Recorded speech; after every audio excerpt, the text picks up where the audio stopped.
There are a lot of advantages to starting a franchise versus starting a business from scratch. The first one is that it is a proven systematic approach to starting and staying in business. The second is that there is an initial training program that business owners get to go through. And the third is the ongoing support that you receive from the franchisor. You're never in business alone. You've got a network of folks that you can tap into to assist you who have done it before.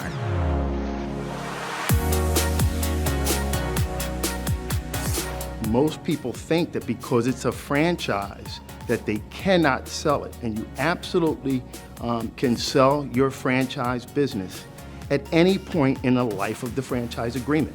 Most franchise agreements are for anywhere from 7 to 10 years. If you have a qualified, fundable buyer in year 3 and you want to exit, as long as the franchisor is able to approve your buyer, more likely than not, the resale opportunity will happen for you. But there's some other characteristics to consider. The primary one is that the franchisor must, in fact, approve your buyer. So when we evaluate culture within a franchise, we want to talk about 3 other C's that are going to correlate to the C of culture. So the first is competency. When we're looking at a franchise, the question that comes to mind with competency is this franchise competent in what they're doing? Do they know what they're doing? The second is chemistry.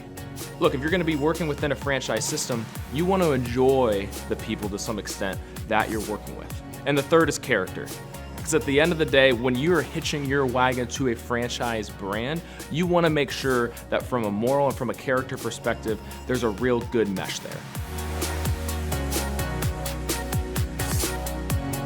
There are so many things you should be aware of, but the 3 most important things, I think, is first and foremost, know yourself.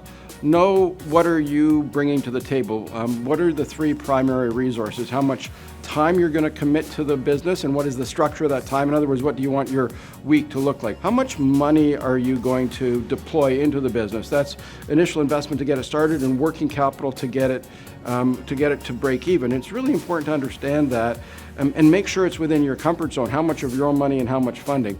And I think the most important is what are your transferable skills? What are the skills that you bring to the table? What are the transferable skills you're really good at and really like to do in several different areas? Nobody's good at everything. So if you like working with people, way too broad. What do you like doing with people? Persuading, influencing, controlling.